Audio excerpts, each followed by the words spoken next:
সাদা পাঞ্জাবি, সাদা পাজামা, সাদা জুতা, মাথা থেকে জুতা পর্যন্ত সব সাদা। এখন হেলিকপ্টার নিয়ে বসেছিলেন যে নেত্রী, ভাবছিলেন যে এই দরবেশকে সাথে নেওয়া দরকার, কিন্তু মিস হয়ে গেছে, পারে না। চললো, পালানোর জন্য নৌকায় গেল, কিন্তু নৌকা আর ভিড়ল না। কোস্টগার্ড ধরে ফেলে আইনমন্ত্রীকে বলে, স্যার আপনাকে চিনছি, চলেন থানায় চলেন। আইনমন্ত্রীকে, আমি কি একা আসছি? আমি তো জামাতের সাথে আসছি। কিসের সাথে? আমি তো একসাথে আসছি, আমি তো একা আসিনি, জামাতের সাথে আসছি। কই কে লোকটাকে, কই যে বসে আছে দেখো, কে চেনা যায় না তো, মাথার চুলগুলো কালো, দাড়িও নাই, লুঙ্গি পড়া, গেঞ্জি গায়ে দেওয়া, লোকটা কে? ভালো করে দেখো, ওটাই দরবেশ। কি ঠিক কিনা? আল্লাহ উলঙ্গ করেছেন, উলঙ্গ। ওরা উলঙ্গ করতে চেয়েছিল আলেমদেরকে, ওরা উলঙ্গ হয়ে গেছে। কেমনে উলঙ্গ করে দিলেন? কিসের সম্পদ আপনার? সম্মানিত নাই,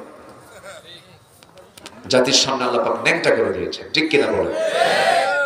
আল্লাহর পয়গম্বর মুসা আলাইহিস সালামের ব্যাপারে একবার ফেরাউন কইছিল, মুসার তো অন্ডকোষ ঠিক নেই। কি কথা কি বুঝতেছেন আপনারা? এলাকা কি যে বলে লোকাল ভাষা? হ্যাঁ ঠিক আছে তো, আচ্ছা, অন্ডকোষ ঠিক নেই, একদম সহি বর্ণনা, কিন্তু এটা অন্ডকোষ ঠিক নাই। মানে আগের থেকেই আলেম ওলামাদের বিরুদ্ধে লেগে থাকা মানুষ ছিল কি ছিল না? সে যদি নবী হয়, তার তো সে তো অঙ্গহানি, তার তো অঙ্গ ঠিক নাই। এই পৃথিবীতে আদম থেকে নিয়ে রাসূল পর্যন্ত যত পয়গম্বর এসেছেন, সমস্ত পয়গম্বররা ছিলেন হলো পৃথিবীর সবচেয়ে সুদর্শন এবং শক্তিশালী পুরুষ। বলেন, এমন নবীর বিরুদ্ধে রিপোর্ট দিয়েছে যে নবীর রাগ সবচেয়ে বেশি। সবচেয়ে বেশি রাগ কোন নবীর বলেন তো? খুব রাগী নবী ছিল। উনি শুনি বলেন, আল্লাহ, ফেরাউন একটা কাম করলো, আমার তো সেই রোগ নাই, আল্লাহ তুমি একটা ব্যবস্থা করো। আল্লাহ বলেন, মুসা চিন্তা করো না, তুমি তো আমার মনোনীত নবী, তোমার বিরুদ্ধে কিছু বললে তো আমিও তো ছাড়বো না, আমি প্রমাণ দিয়ে দেব, সমস্যা নেই। উনি গোসলে নামলেন।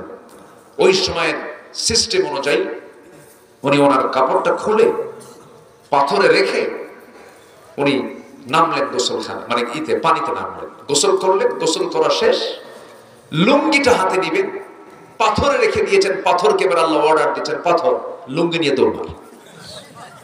লুঙ্গি নিয়ে কি কর? মারলা দৌড়। এখন মুসা ইসলামের গায়ে তো পরনেতে কিছু নাই, উনি এখন লুঙ্গি ধরতে এসে হাতে লাঠিটা বলেন, এই পাথর থাম। পাথর কি মুসার কথা শুনবে না আল্লাহর কথা শুনবে?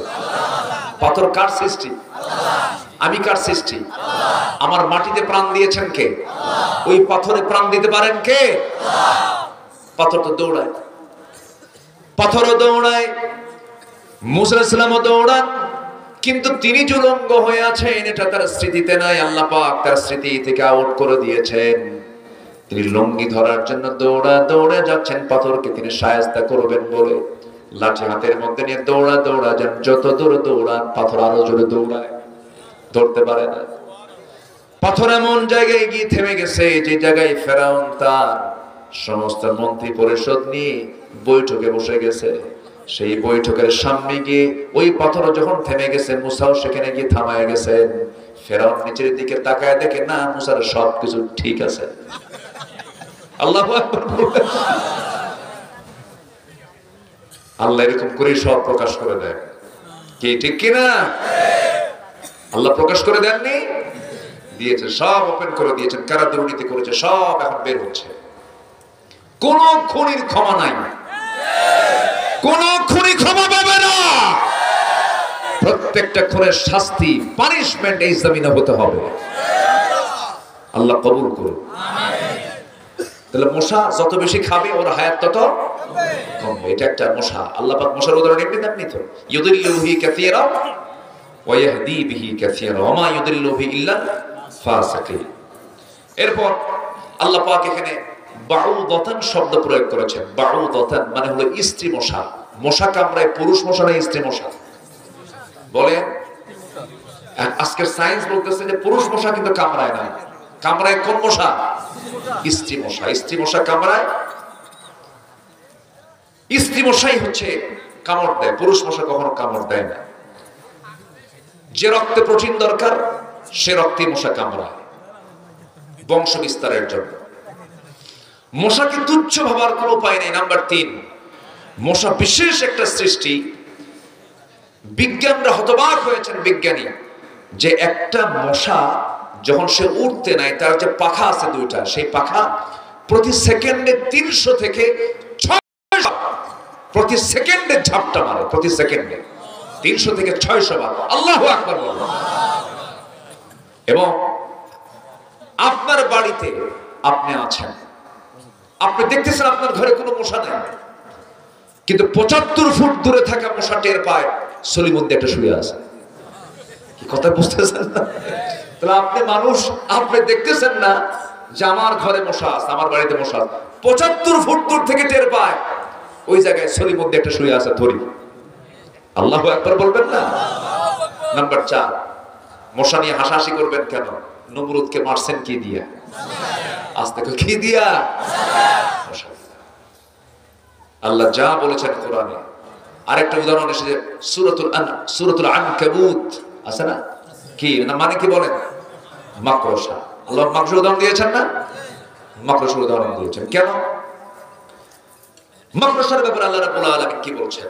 আল্লাহ রাব্বুল আলামিন বলেন, মাসালুল লাযীনা ইত্তাখাযু মিন দুনিল্লাহি আউলিয়া কামাসালিল আনকাবুত। চিন্তা করো, আল্লাহ তাআলা আল্লাহকে ছাড়া অন্য কাউকে যারা বন্ধু বানাবে তাদের উদাহরণ হচ্ছে কিসের মতো? মাকড়সার মতো। মাকড়সা বাড়িটা ওরা যে বানায়, এই বাড়িটা কি মজবুত না দুর্বল? হ্যাঁ, শুধু দুর্বল না মহা দুর্বল? বানাতে কি সময় লাগে? কিন্তু ও যে বানায়, ওর যে মানে কি বলে, ওর যে বানানোর যে সিস্টেমটা, শুধু একটা পাক মারে, কিন্তু ওর যে রেখাগুলো আঁকা বাঁকা না সোজা? সোজা। এত সুন্দর জ্যামিতি ফেল। আল্লাহু আকবার বল। এই বুদ্ধি কে দিয়েছেন? এই বুদ্ধি কে দিয়েছেন? আল্লাহ দিয়েছেন। এই মাকড়সার মধ্যে একটা তথ্য আছে। মাকড়সা পুরুষ এবং স্ত্রী, এদের মধ্যে স্ত্রীরা হয় বেঈমান, স্বামীকে মেরে ফেলে। স্বামীকে কি করে? মেরে, কামড় দিয়ে মেরে ফেলে। অর্থাৎ আল্লাহ বোঝাচ্ছেন যারা আল্লাহ ছাড়া অন্য কাউকে বন্ধু বানাবে তাদের উদাহরণ হচ্ছে মাকড়সার মতো। অর্থাৎ ওর যেমন কোনো ভরসা নাই, মাকড়সার উপরে যদি কেউ, মাকড়সার ঘর যেমন অত্যন্ত দুর্বল এবং মাকড়সার চরিত্র খুব দুর্বল। স্ত্রী মশা, এই স্ত্রী মাকড়সা পুরুষ মাকড়সাকে কি করে? কামড় দিয়ে মেরে ফেলে দেয়। আল্লাহ ছাড়া কাউকে তোমরা বন্ধু বানায় না। বন্ধু বানাবে কাকে? আর বানালি কার মতো? মাকড়সার মতো। আল্লাহু আকবার বলবেন না? আল্লাহ তাআলা যে উদাহরণগুলো দিয়েছেন অত্যন্ত দামি উদাহরণ দিয়েছেন, জোরে বলে সুবহানাল্লাহ। তাহলে 1 নাম্বার পুঁজি হলো আমরা ঈমান আনবো। কি আনবো বলেন তো? ঈমান আনবো। ভালো করে ঈমান আনতে হবে। জীবনের মধ্যে কোনো শিরিক থাকবে না, জীবনের মধ্যে কোনো বেদাত থাকবে না, কুফর থাকবে না, জুলুম থাকবে না। আল্লাহ রাব্বুল আলামিন বলেন, ওয়াল্লাযীনা আমানু লাম ইয়ালবিসু ঈমানাহুম বিযুলমিন উলাইকা লাহুমুল আমনু ওয়া হুম মুহতাদুন। জোরে বলুন আল্লাহু আকবার। ঈমান যারা আনবে, ঈমান আনার পরে যারা তাদের জীবনটাকে জুলুম দিয়ে যারা আচ্ছাদন করবে না, ঈমানটাকে আক্রান্ত করবে না, এরাই হলো আমার হেদায়েত প্রাপ্ত বান্দা, এরাই হলো নিরাপদ। এই জন্য ঈমান এনেছি, ঈমান আনার সঙ্গে সঙ্গে আমার দায়িত্ব হলো কোন আইন মানবো না। কার আইন ছাড়া? আসতে বলবো না, কার আইন ছাড়া? এই দেশে আল্লাহর আইন ছাড়া মানুষের আইনকে বিশ্বাস করে এমন লোক আমার দেশে আছে না নাই? এই ছেলে কই চলে যায় কেন? কি সমস্যা? কি মশা কামড়ায়? যাচ্ছেন কেন? বসেন। আমি কি শেষ করে দেব নাকি? কি না বলে যাচ্ছেন কেন আপনি? বসুন। যে লোক মেহমানকে থুইয়া যায়, বলেন তো ঠিক হলো? বলেন তো, আমি কি মেহমান না? তা মানে থুইয়া যাচ্ছেন কেন? বসেন, আমরা একসঙ্গে দোয়া করে যাবো। জোরে বলি ইনশাআল্লাহ। একটু বসো। কেবল তো এক নাম্বার বললাম, এখনো 14টা আছে। 1 নাম্বার পুঁজি হলো কি আনবো আমরা? কি ভেজাল না নির্ভেজাল? কিছু কিছু লোকের নামই আছে ইমান আলী। কি নাম? নামাজ নেই, নামাজ পড়ে। নাম হলো রমজান আলী, রমজান মাসে দুপুর বেলা ভাত খায়। নাম হলো আতর আলী, গোটা গায়ে গাজার গন্ধ। নাম হলো হিম্মত আলী, সাইকেলের চাকা বাসটলি সিট হয়ে পড়ে। নাম হলো লাল মিয়া, কিন্তু কালো মানুষ আছে না? বলেন তো। নাম হলো খোকা মিয়া, বয়স 80 বছর। নাম হলো বাদশাহ মিয়া, ভিক্ষা করে। নাম দিয়ে আপনি কি করবেন? নাম দিয়ে কোনো কাম হবে না, বংশ দিয়েও কোনো কাম হবে না, বাপ দিয়েও কোনো কাম হবে না, পীর বাবা দিয়েও কোনো কাম হবে না, সন্তান দিয়েও কোনো কাম হবে না। সন্তান দিয়ে কাজ হলে পরে ইব্রাহিম আলাইহিস সালামের বাপ তো জান্নাত পেয়ে যেত, আজর তো তার সন্তানের পরিচয় দিয়ে কোনো নাজাত পাবে না। আবার নূহ আলাইহিস সালামের ছেলে কেনান, তার বাবার নবুয়ত দিয়ে কোনো কাজ হবে না। আমার বন্ধুগণ, আমার নবীর মতো মানুষ, তার পক্ষে সারা জীবন জেল পর্যন্ত খেটেছেন আবু তালেব। নবীর পরিচয় দিয়ে আবু তালেবও জান্নাত পাবে না। বংশ দিয়ে লাভ কি আপনার? অনেকে বলে আমি সৈয়দ বংশ, আমি কুরাইশ বংশ। বংশ দিয়ে আপনি কিচ্ছুই করতে পারবেন না, কারণ বংশ দিয়ে যদি কিছু হতো, আমার নবীর বংশের নামও কুরাইশ, আবুল হাবের বংশের নামও কুরাইশ। কোনো লাভ আছে নাকি? কোনো লাভ নাই। এই জন্য আল্লাহ রাব্বুল আলামিন বলেছেন, বান্দা আমার কাছে দামি কারা? যারা পারেন ঠোঁট মিলিয়ে বলুন, ইন্না খালাকনাকুম মিন যাকারিন ওয়া উনসা ওয়া জাআলনাকুম শুউবান ওয়া ক্বাবাইলা লিতাআরাফু ইন্না আকরামাকুম ইনদাল্লাহি আতকাকুম। জোরে বলুন আল্লাহু আকবার। তোমাদের মধ্যে সেই লোকটাই সবচেয়ে বেশি দামি, যে আল্লাহকে সবচেয়ে বেশি ভয় করে। কিসের কালো, কিসের ধলা, কিসের ধনী, কিসের গরিব? আমার বন্ধুগণ, আমার নবীর সাহাবীদের মধ্যে গরিবও ছিলেন, ধনীও ছিলেন, কালো ছিলেন, ধলাও ছিলেন, কিন্তু সবার সম্মান এসেছে বংশ দিয়া না, তাকওয়া দিয়া। কি দিয়া বলেন? কি দিয়া? তাকওয়ার দিক থেকে প্রাধান্য পেয়েছেন বেলাল।